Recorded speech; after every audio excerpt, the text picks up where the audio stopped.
जी। और शरीर के किसी भी अंग में दबाव की अनुभूति होनी नहीं चाहिए। ध्यान की अवस्था में शरीर के किसी भी अंग में आप कोई दबाव, कोई प्रेशर फील न करें, उसकी अनुभूति नहीं आनी चाहिए।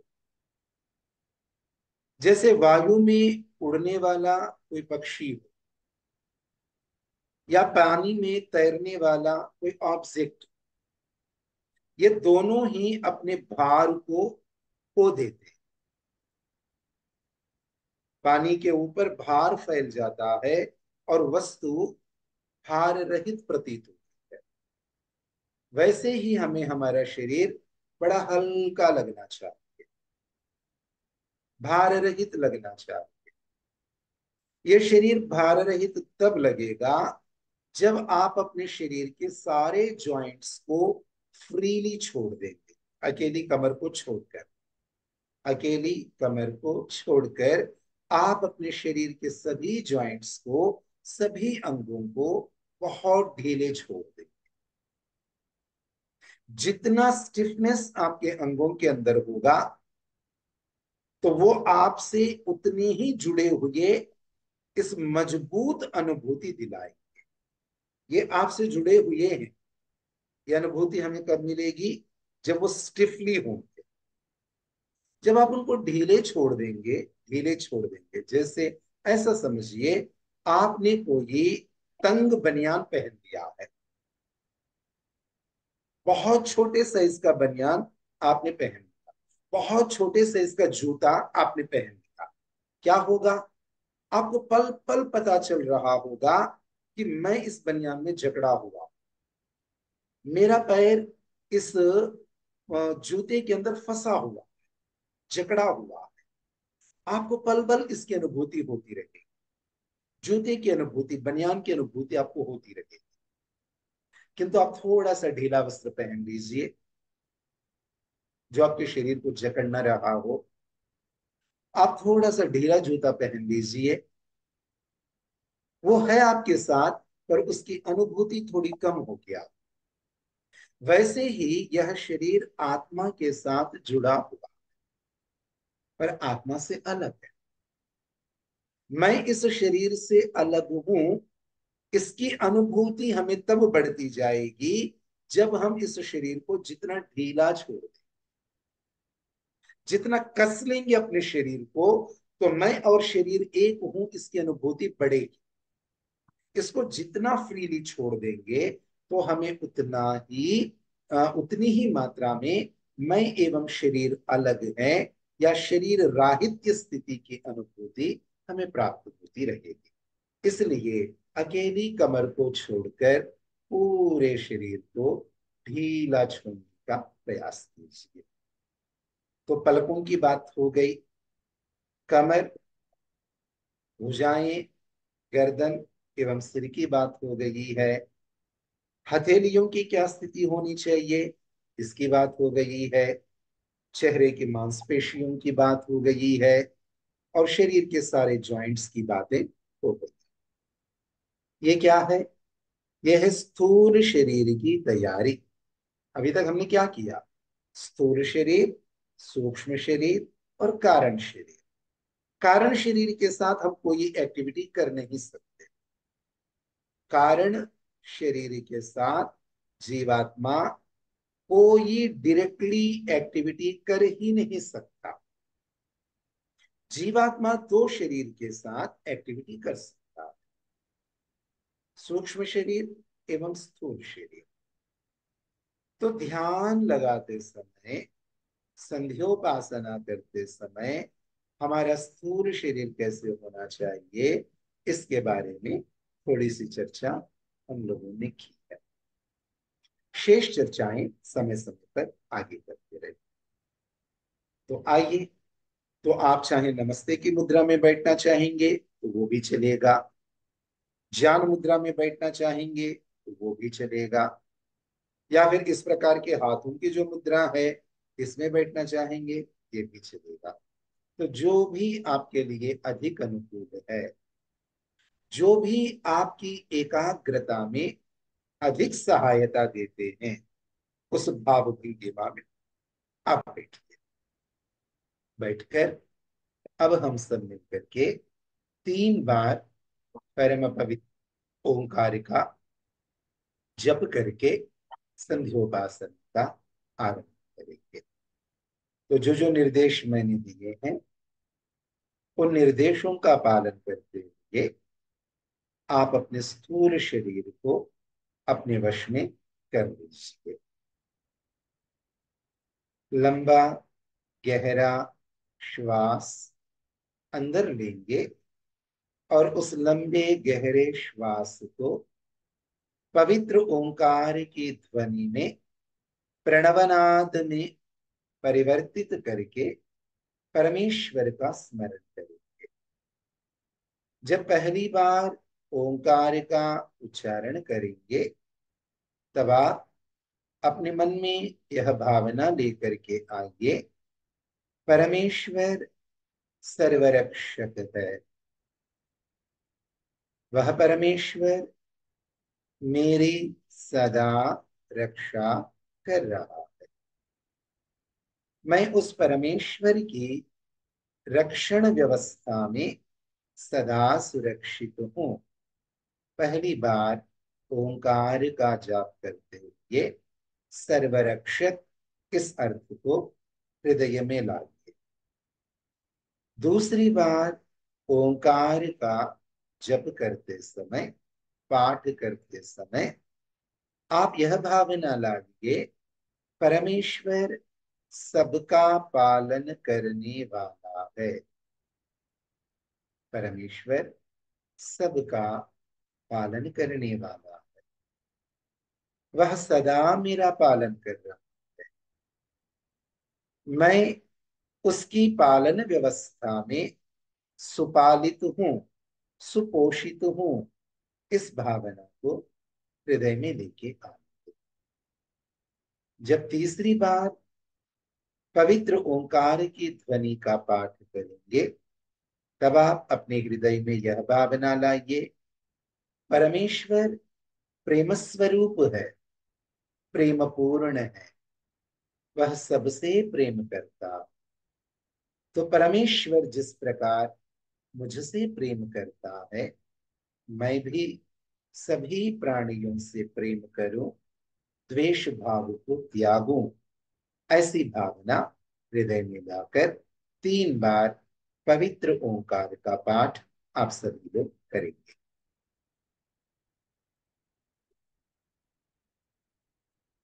ओ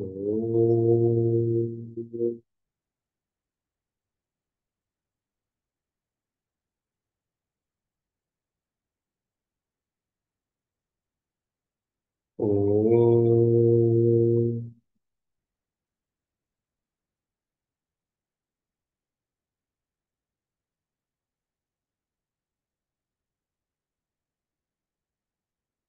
ओ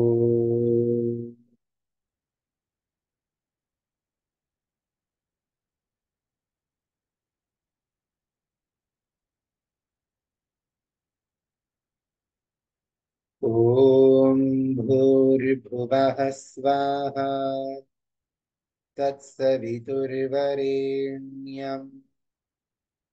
भर्गो देवस्य धीमहि धियो यो नः प्रचोदयात्। ॐ शन्नो देवीरभिष्टय आपो भवन्तु पीतये संयोरभिस्रवन्तु नः। आचमन, जिनके पास आचमन की व्यवस्था है 3 बार आचमन करेंगे।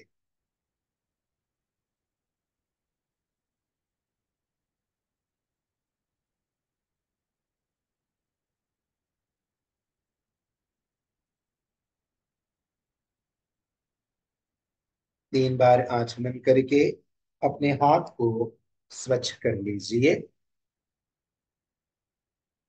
इंद्रिय स्पर्श एवं अंग स्पर्श के लिए बाएं हाथ में थोड़ा सा जल ले लीजिए। ओम वाक् वाक्।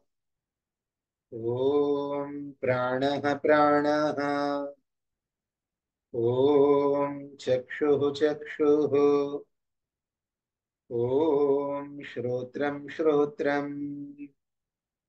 ओम नाभिः। ओम हृदयम्। ओम कंठः।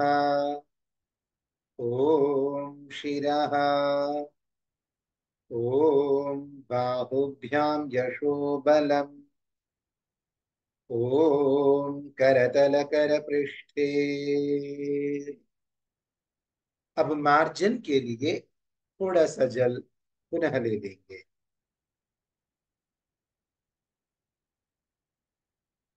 ओम भूः पुनातु शिरसि। ओम भुवः पुनातु नेत्रयोः। ओम स्वः पुनातु कंठे। ओम महः पुनातु हृदये।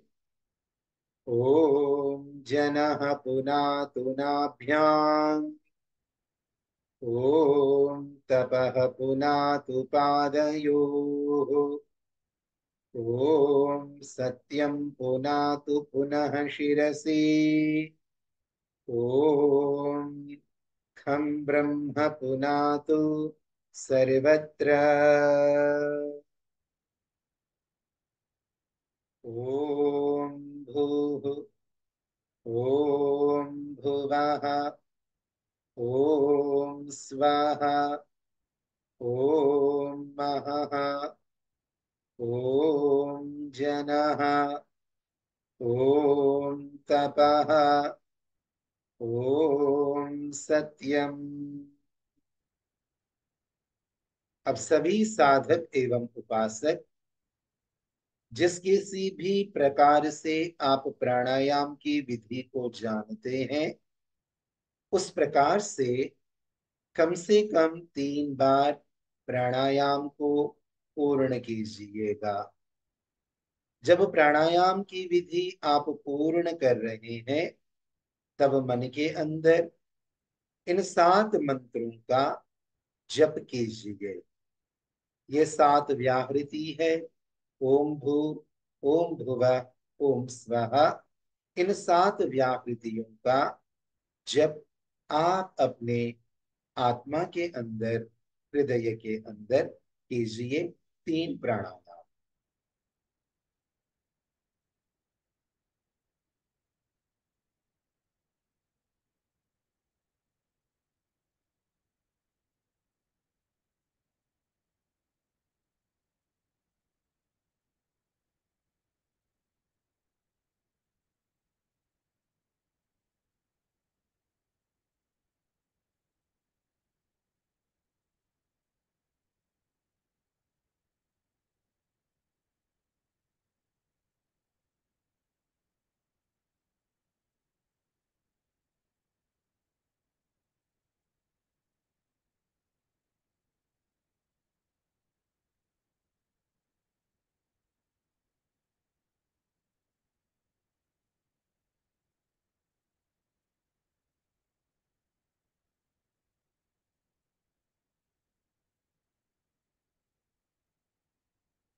ओम।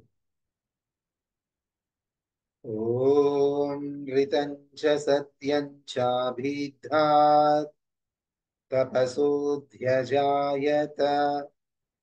ततो रात्र्यजायत। ततः समुद्रो अर्णवः। ॐ समुद्रादर्णवादधि संवत्सरो अजायत। अहोरात्राणि विदधत् विश्वस्य मिषतो वशी। सूर्याचन्द्रमसौ धाता यथा पूर्वमकल्पयत् दिवं च पृथिवीं चान्तरिक्ष मधु स्वः। ॐ शन्नो देवीरभिष्टया आपो भवन्तु पीतये संयोरभिस्रवन्तु नः। पुनः 3 बार आचमन करेंगे।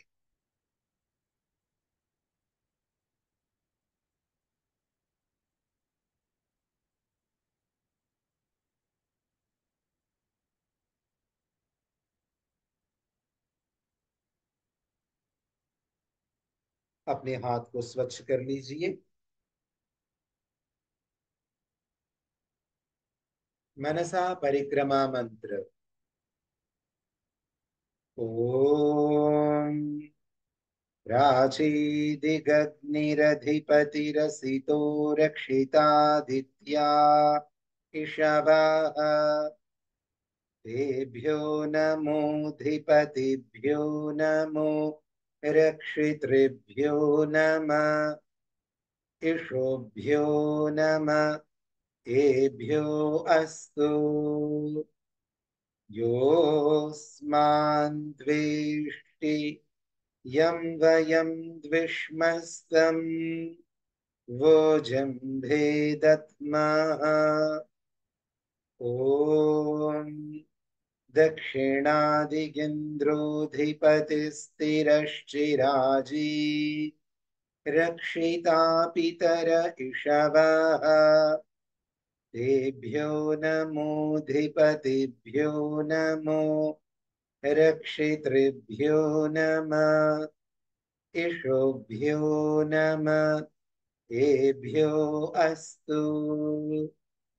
योऽस्मान् द्वेष्टि यं वयं द्विष्मस्तम् वोजं भेदत्मः। ॐ प्रतीचि दिग्वरुणोऽधिपतिः प्रीदाको रक्षितान्नमिषवः। तेभ्यो नमोऽधिपतिभ्यो नमो रक्षितृभ्यो नमः। इषोभ्यो नम एभ्यो अस्तु। योऽस्मान् द्वेष्टि यं वयं द्विष्मस्तम् वोजं भेदत्मः। ॐ उदीचीदिक्सोमोऽधिपतिस्वजो रक्षिता शनिऋषवः।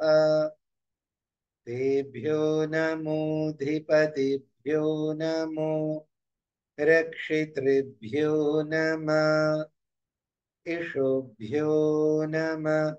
एभ्यो अस्तु। योऽस्मान् द्वेष्टि यं वयं द्विष्मस्तम् वोजं भेदत्मः। ॐ ध्रुवादिविष्णुरधिपतिः कल्माषग्रीवो रक्षिता वीरुध इषवः। तेभ्यो नमोऽधिपतिभ्यो नमो रक्षितृभ्यो नमः। इषुभ्यो नमः। एभ्यो अस्तु। योऽस्मान् द्वेष्टि यं वयं द्विष्मस्तम् वोजं भेदत्मः। ॐ ऊर्ध्वादिबृहस्पतिरधिपतिः श्वित्रो रक्षिता वर्षमिषवः। तेभ्यो नमोऽधिपतिभ्यो नमो रक्षितृभ्यो नमः, इषुभ्यो नमः, एभ्यो अस्तु। योऽस्मान् द्वेष्टि यं वयं द्विष्मस्तम् वोजम्भे दद्मः। ॐ उद्वयं तमसस्परिस्वाहा पश्यन्त उत्तरम् देवं देवत्रा सूर्यमगन्म ज्योतिरुत्तमम्। ॐ उदुत्यं जातवेदसम् देवं वहन्ति केतवः दृशे विश्वाय सूर्यम्। ॐ चित्रं देवानामुदगादनीकम् चक्षुर्मित्रस्य वरुणस्याग्नेः आप्राद्या वा पृथिवी अन्तरिक्षम् सूर्य आत्मा जगतस्तस्थुषश्च स्वाहा।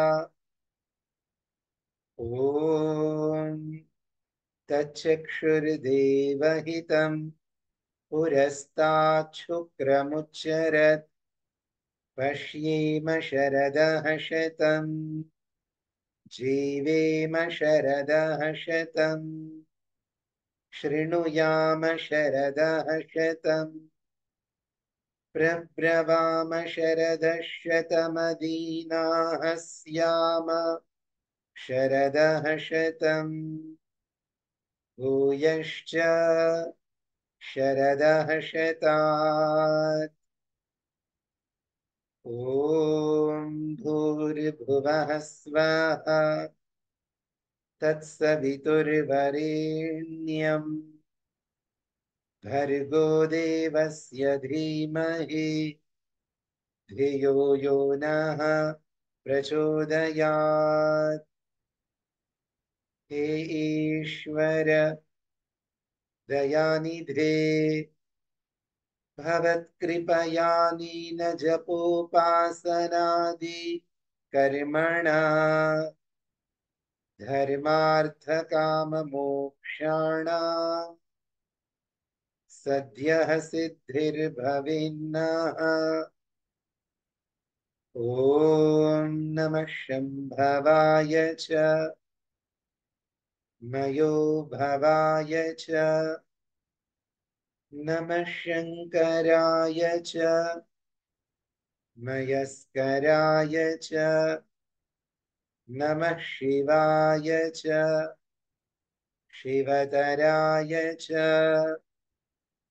ॐ शान्तिः शान्तिः शान्तिः। इति ब्रह्मयज्ञान्तर्गता वैदिक संध्योपासना। अपनी दोनों हस्तांजलियों का आपस में घर्षण कीजिए। उस घर्षण से उत्पन्न होने वाली ऊर्जा का स्पर्श अपने पांचों ज्ञानेंद्रियों से संचालक मस्तक से शीश से करके कोमलता से अपने नेत्रों को खोलिए।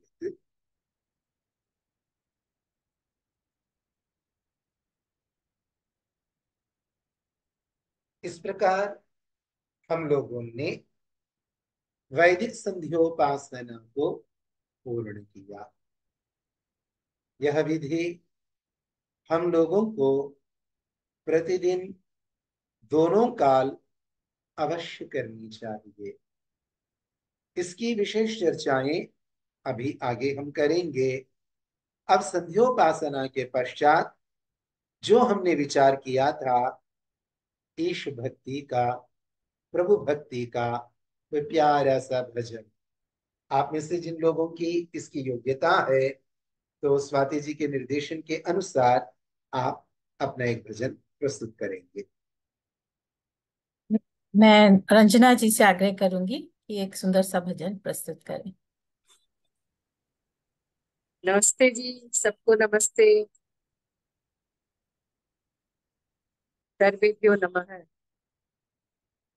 ओम के बारे में आचार्य जी ने बहुत सुंदर हमें अर्थ के साथ में बताया कैसे हमें ओम का उच्चारण करना चाहिए। तो मैं ओम से ही भजन की शुरुआत करती हूँ, ओम को समर्पित करते हुए। इस भजन को गाते हुए मैं इसमें एकदम समर्पित हो जाती हूँ और आशा करती हूँ कि आप लोग भी अपने आप को इसमें समर्पित कर पाएंगे। बहुत सुंदर भजन है।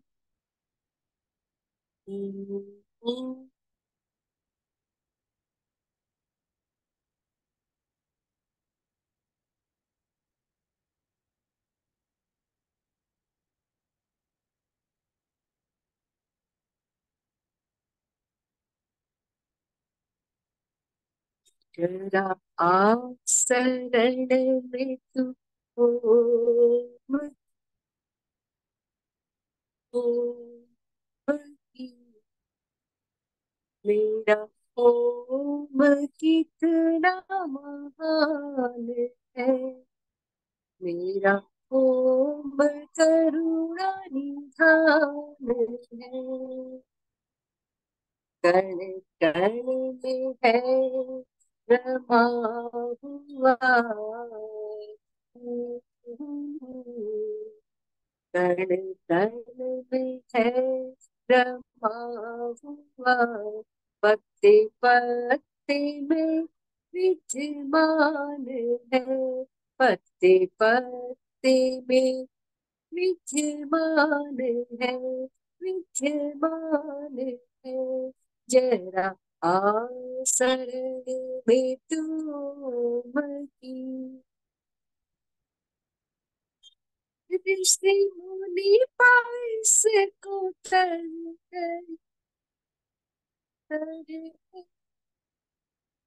योगी चोलिया भर योगी की चोलिया भर अंत ने कर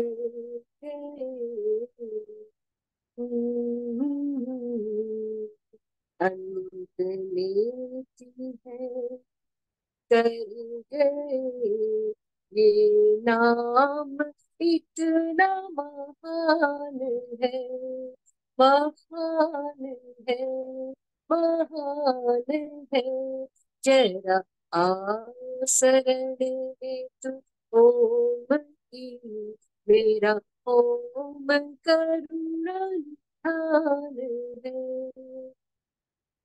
इस नाम से तू लगा है।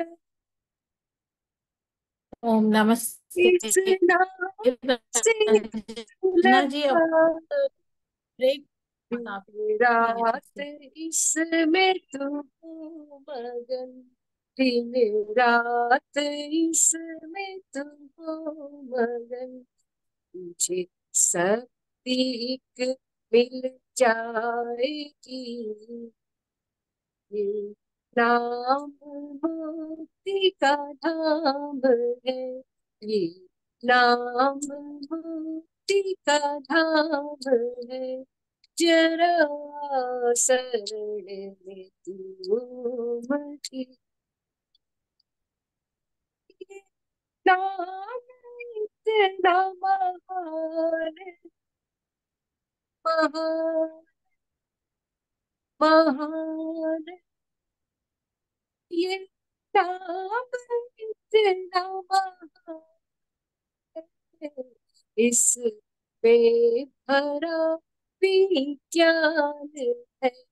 इसमें भरा विज्ञान है। लहर लहर कर गान है। लहर लहर करती गान है, मेरे ओम का ही नाम है, मेरे ओम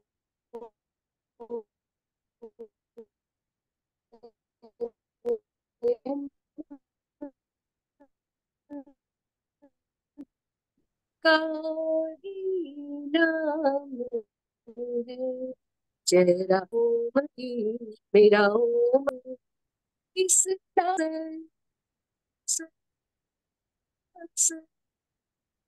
इस नाम में इतना दुख दर्द पीड़ा का हो डर, दुख दर्द पीड़ा का हो डर, इच्छा पूर्ण हो तेरी प्रभु, इच्छा पूर्ण हो तेरी प्रभु, मेरे देवता का प्रमाण है, मेरे देवता का प्रमाण है। जरा आ शरण में तू ओम की, जरा आ शरण में तू ओम की, मेरा ओम करुणा निधान है, कण कण में है,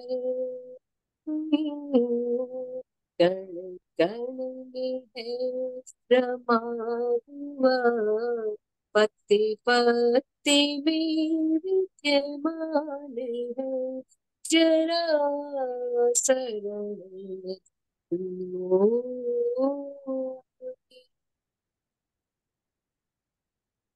ओम।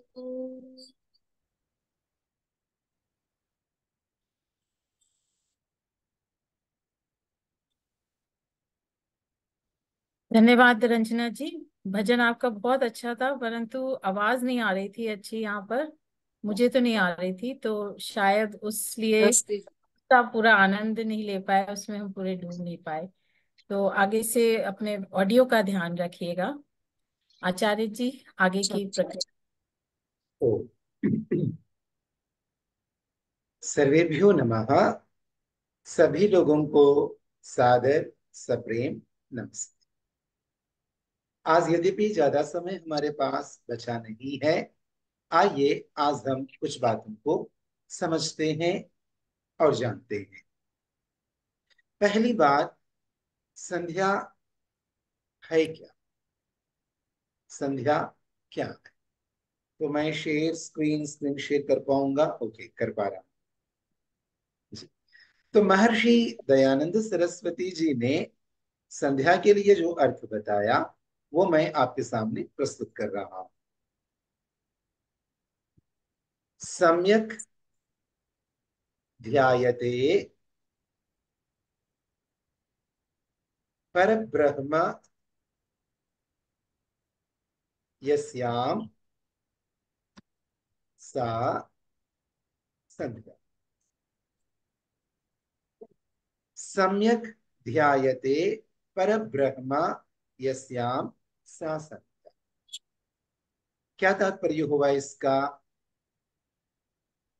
जिस एक्टिविटी में परब्रह्म का श्रेष्ठ ध्यान लगाया जाता है, उस एक्टिविटी का नाम संध्या है।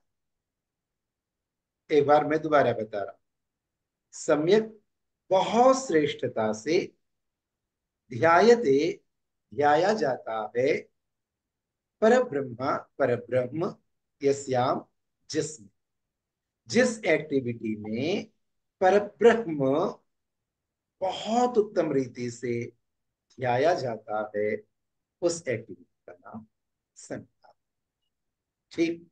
अर्थात जब हम संध्या करने बैठे, तब हमारे अंदर ये फीलिंग, ये अनुभूति, ये रियलाइजेशन होनी चाहिए, मैं परब्रह्म का सम्यक ध्यान कर रहा हूं, कर रही।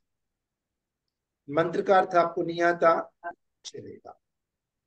एक एक शब्द का भाव आप नहीं जानते, चल जाए, किंतु जितनी अवधि आप संध्या कर रहे हैं, आपके अंदर, मेरे अंदर एक कंटिन्यूअस रियलाइजेशन बनी हुई होनी चाहिए, और वो ये, मैं पर ब्रह्म का ध्यान कर रहा हूं, कर रही हूं।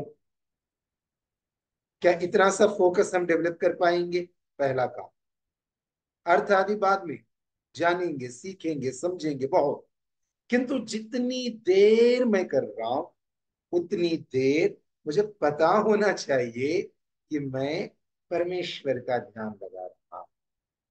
क्या कभी ऐसा हुआ, आप आइसक्रीम खा रहे हैं और आप भूल ही गए कि आप आइसक्रीम खा रहे हैं? क्या कभी ऐसा हुआ, आप मूवी देख रहे हैं और आप ये भूल ही गए कि मैं मूवी देख रहा हूं? क्या आपके साथ कभी ऐसा हुआ, आप संध्या कर रहे हैं, परमेश्वर का ध्यान लगा रहे हैं, और आपको पता ही नहीं है बीच में कि आप परमेश्वर का ध्यान लगा रहे हैं? ये अक्सर होता है। इसलिए very first development that should be achieved in our life is during the period of संध्या। संध्या का जो भी समय है, उस थोड़े से समय में हम ये अनुभूति को अपने अंदर रखें कि मैं परब्रह्म का सम्यक ध्यान लगा रहा हूं। आप अपने माइक्स को म्यूटेड ही रखिएगा, और म्यूटेड रख करके सब मेरे पीछे बोलिएगा, सम्यक ध्यायते परब्रह्म यस्याम सा संध्या। श्रेष्ठ रीति से परब्रह्म ध्याया जाता है, जिस प्रक्रिया में उसका नाम संध्या है। ठीक। संध्या पंचमहायज्ञों में से एक यज्ञ है। संध्या पंचमहायज्ञों में से एक है, और आपको संध्या करने के लिए, अर्थात महायज्ञ करने के लिए, एक पैसा खर्च करने की आवश्यकता नहीं। देव यज्ञ करना है, कुछ अर्थ का खर्चा करना पड़ेगा, कुछ व्यय करना पड़ेगा। बलिवैश्व देव यज्ञ करना है, थोड़ा सा धन का व्यय करना पड़ेगा। पितृयज्ञ के अंदर भी धन लगाना पड़ सकता है। अतिथि यज्ञ के अंदर भी धन की आवश्यकता पड़ती है, किंतु संध्योपासना करने के लिए कोई भौतिक द्रव्य की आवश्यकता नहीं पड़ती। इतना सरल है संध्योपासना। तो संध्या क्या है, उसकी श्रेष्ठता क्या है, ये दो बातें हैं। तीसरी बात, संध्या कब करनी चाहिए? संध्या कब करनी चाहिए? सब जानते हैं, प्रातः काल की संधि वेला में और सायंकाल की संधि वेला में 2 बार संध्या अवश्य करनी चाहिए। अगली बात, संध्या का प्रयोजन क्या है? अभी थोड़ा इंट्रोडक्शन चल रहा है संध्या के बारे में। संध्या का प्रयोजन क्या है? तो 2 मंत्र आपको संध्या के प्रयोजन बताते। तो संध्या का प्रयोजन बताने वाला पहला मंत्र है शन्नो देवी रभिष्टय। तो उसमें संध्या के 2 मुख्य प्रयोजन बताए हैं। एक है अभीष्टये, और दूसरा है पीतये। इसका तात्पर्य क्या हुआ? अभीष्टि के लिए, अभीष्टि के लिए, और पीति के लिए। अभीष्टि को प्राप्त करना और प्रीति को प्राप्त करना संध्या का प्रयोजन है। अभीष्टि का क्या तात्पर्य है, प्रीति का क्या तात्पर्य है, ये जब इस मंत्र की व्याख्या हम आरंभ करेंगे तब इसके बारे में हम विचार करेंगे। तब तक आप अपने आप होमवर्क कर सकते हैं, अभीष्टि का अर्थ क्या है, प्रीति का अर्थ क्या है। और दूसरा जो ऋषि का लिखा हुआ वचन जो इसका प्रयोजन बताता है, इसका प्रयोजन क्या है, दूसरा, धर्म अर्थ काम और मोक्ष की सिद्धि, मोक्ष की सिद्धि। तो जो हम थोड़ी सी अवधि में ये जो संध्या करते हैं, ये अष्टांग योग का एक छोटा सा मॉडल है। अष्टांग योग का एक छोटा सा मॉडल है। जब हम आगरा चले जाते हैं, जो वास्तविक ताजमहल है वो तो है ही, किंतु ताजमहल के आसपास में एक छोटे छोटे ताजमहल ग्लास के अंदर बना करके बेचते, वो एक प्रकार से उस ताजमहल का रेप्लिका है, एक प्रकार से उस ताजमहल का रेप्लिका है। Same colour, same proportional size, same उसके गुंबद, सेम उसके दरवाजे, सेम उसके डिजाइन। एक प्रकार से हम 20 रुपए, 50 रुपए, 100 रुपए दे करके जो स्टोर के अंदर से ताजमहल खरीद के लाते हैं, वो वास्तविक ताजमहल का एक रेप्लिका है। वैसे ही अष्टांग योग का एक नन्हा सा रेप्लिका है संध्योपासना। संध्योपासना के द्वारा हम अष्टांग योग को ठीक ठीक समझ सकते हैं। तो इस प्रकार धर्म अर्थ काम मोक्ष की सिद्धि के लिए जो अष्टांग योग का नन्हा सा प्रारूप है संध्या, ये संध्या का प्रयोजन ये हुआ। तो इस प्रकार संध्या की थोड़ी सी जानकारी अभी हमने प्राप्त की है। समय को देखते हुए अभी मैं यहाँ पर रुकना चाहूंगा और मैं ये चाहूंगा शंका समाधान के लिए, प्रश्नोत्तरी के लिए थोड़ा सा समय उपस्थित हमारे पास रहे। तो घड़ी के अनुसार तो केवल 1 मिनट का समय बचा है, किंतु हम 2-3 मिनट का समय लगा करके हम कोई प्रश्नोत्तरी हो, कोई प्रश्न आपके हो, संशय आपके हो, उसके बारे में विचार कर सकते हैं। जी, किसी का कोई प्रश्न है तो पूछ सकते हैं।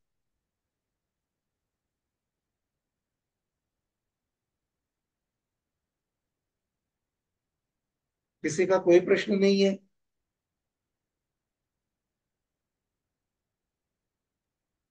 हाँ, आचार्य जी नमस्ते।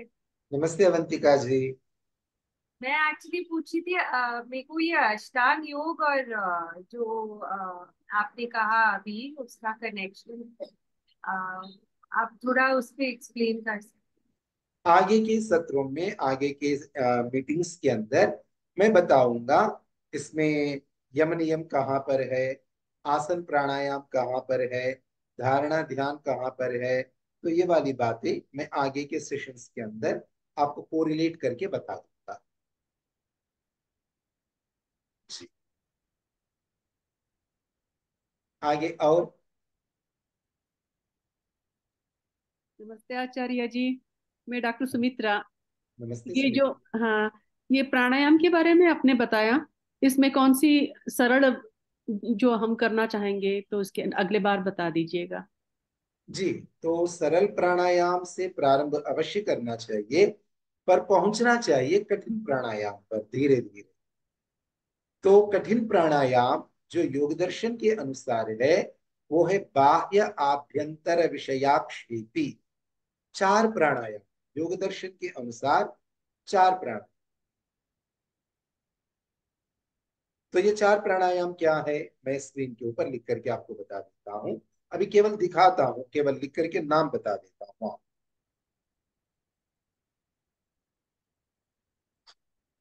तो पहले प्राणायाम का नाम है बाह्य प्राणायाम।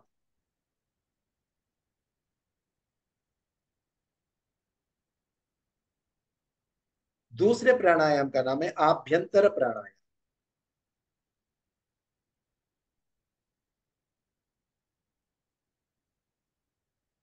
तीसरे प्राणायाम का नाम है स्तंभ वृत्ति प्राणायाम।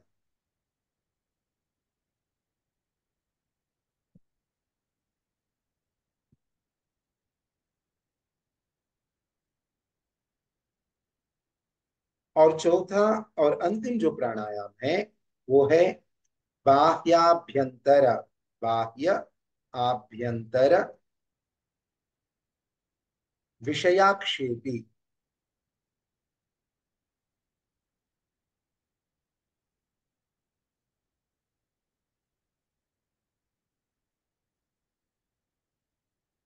इन चारों प्राणायामों में से अत्यधिक लाभ देने वाला प्राणायाम ये चौथा वाला बाह्याभ्यंतर विषयाक्षेपी प्राणायाम।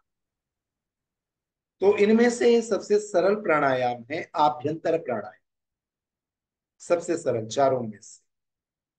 उसके बाद में उससे थोड़ा सा कठिन है बाह्य प्राणायाम। और ये तीसरा प्राणायाम मुझे कभी समझ में आया ही नहीं, ये स्तंभवृत्ति प्राणायाम कैसे कर सकते हैं। स्तंभवृत्ति प्राणायाम क्या है ये तो पता है, किंतु स्तंभवृत्ति प्राणायाम को रिपीट कैसे कर सकते हैं ये मुझे आज तक समझ में। ऑल ऑफ सडन कोई काम करते हुए स्तंभवृत्ति प्राणायाम किया जा सकता है, किंतु चेन में स्तंभवृत्ति प्राणायाम कैसे करते हैं मुझे तो आज तक समझ में नहीं आया। और सबसे कठिन, सबसे अधिक फलदायक जो प्राणायाम है वो है बाह्याभ्यंतर विषयाक्षेपी प्राणायाम। ये चार प्राणायाम तो यदि संभव है तो कम से कम 3 बार, अधिक से अधिक 21 बार संध्या करते समय यह वाला प्राणायाम करना चाहिए। इस वाले प्राणायाम को संध्या करते समय कम से कम 3 बार, ज्यादा से ज्यादा 21 बार अवश्य करना चाहिए। तो ये प्राणायाम क्या है इसकी चर्चा तो हम करेंगे ही। यदि आप लोगों के अंदर अधिक उत्साह है, अधिक जिज्ञासा है, तो आप सत्यार्थ प्रकाश के तीसरे समुल्लास के दूसरे तीसरे पेज को पढ़ लीजिएगा। सत्यार्थ प्रकाश का प्रथम समुल्लास और उस तीसरा समुल्लास, सत्यार्थ प्रकाश का तीसरा समुल्लास, उस तीसरे समुल्लास का सेकंड या थर्ड पेज को आप पढ़ लीजिए। उसके ऊपर इन चारों प्राणायामों के बारे में ऋषि ने जानकारी दी है। धन्यवाद गुरुजी, नमस्ते। और किसी का कोई प्रश्न हो?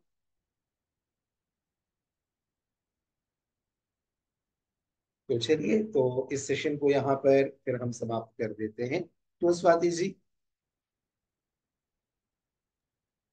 जी अच्छा है जी। तो किसी का प्रश्न नहीं है तो आज हम ये यहीं समाप्त करते हैं। आशा है आप लोग का बहुत लाभ हुआ होगा, बहुत अच्छा लगा होगा। हम बहुत दिनों से आचार्य जी से आग्रह कर रहे थे कि आप संध्या की क्लासेस लीजिए हम लोग के साथ। तो मुझे तो बहुत अच्छा लग रहा है इसको कोऑर्डिनेट करने के लिए। आप लोग नेक्स्ट वीक में 13 तारीख पड़ेगी, 13 जून को फिर से अवश्य जुड़िएगा सब लोग। और आप ऐसे किसी को जानते हैं जिनको इससे फायदा होगा तो उनको भी हमारे साथ जोड़िए।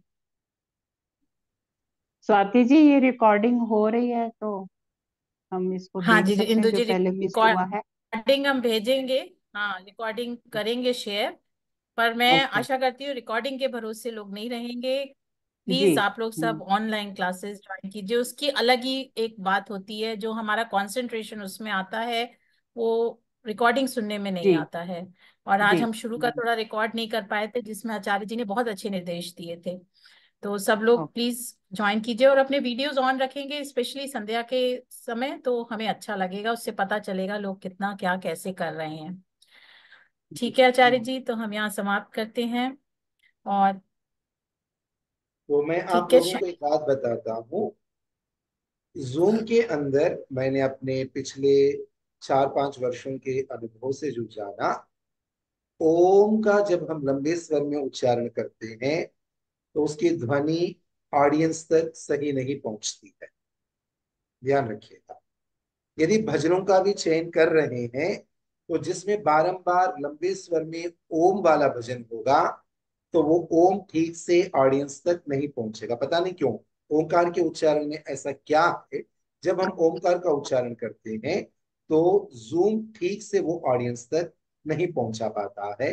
ये मुझे 4-5 साल का अनुभव है जी। दूसरी बात,